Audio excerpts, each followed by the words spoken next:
Good, sir. See, this is the best way to start any interview off is having a guy with a beer waiting for 100%. you. 100%. It's never too early. Never too early. Oh.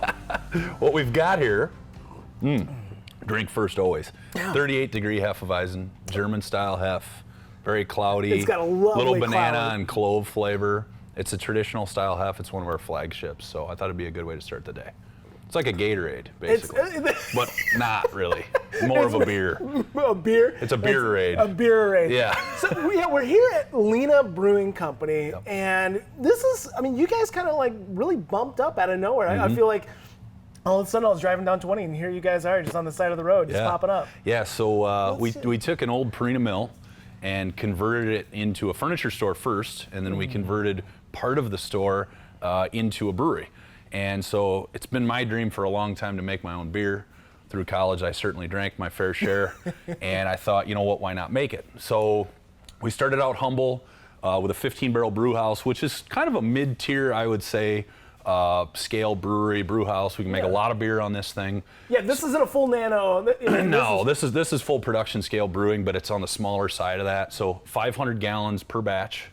And then we started with a 4-pack of fermenters and one little bright tank, and that's where we got kicked off. And everything started with the tap room and our restaurant next door, and then we grew to 1, 2, 3 distributors all through Northern Illinois.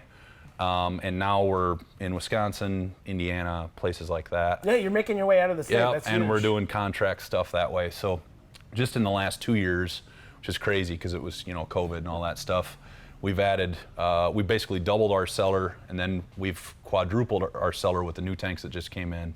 We're adding a new canning line, pasteurization, things like that just takes us to that next level. Wow, you guys, that's huge. Yep. I mean, that is expansion. That's something, every home brewer, when they think about, when they open up their brew pub, when they open up their brewery operation, that's what they think about. They think about, how am I going to make it to that next level? How do I get this beer into stores in as many homes as I can? Yeah. Not necessarily just at the brew pub tap room level. Yep. Well, and the thing about it is it all starts with the tap room. Tap room's the key. That's where your fans come in. You can show them new stuff. You can show them small stuff. And that's what we did. I mean, our first 2 years before, when this was being built and we were applying for licensing, which by the way took 2 years, crazy. Not the building, but the licensing. We were doing sampling panels. So we'd bring people in and we called it Free Beer Friday. We'd bring them in and just let them drink beer.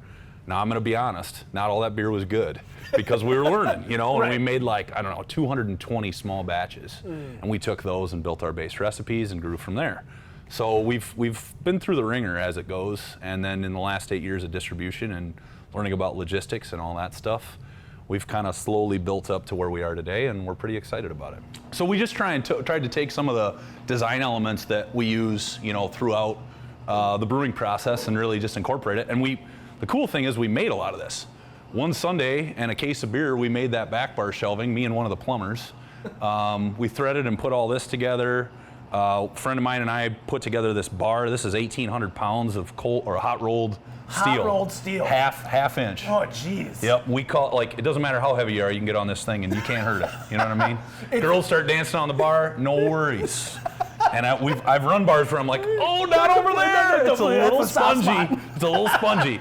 Not here. This sucker's ready to roll. Yeah. So, I mean, it's just kind of using some of the elements that we use in brewing, and tying them together with the look and the feel, and we get great reviews. And the tap room actually has been expanded. So in 2019, just before COVID, there was restrictions on sitting inside. Well, we had a little kind of a loophole, because we seat almost 100 people out on this deck. Yeah, and this wasn't here when we opened. We took it was about an 8-foot wide deck and tripled the size, and then added a deck onto that, changed the whole look and feel, and we share kind of the common space with the furniture store next door, and people love it. Hang out, have some beers. It's got a great industrial feel, and so far, this beer has been excellent. This is a wonderful Hefeweizen. Yep, 38 degree. Tell you what, Ross, I'm ready to try a couple more beers. Let's do it. Let's I'm try ready some for a beers. flight, maybe hang out on the deck. It's never too early. Never too early. Cheers.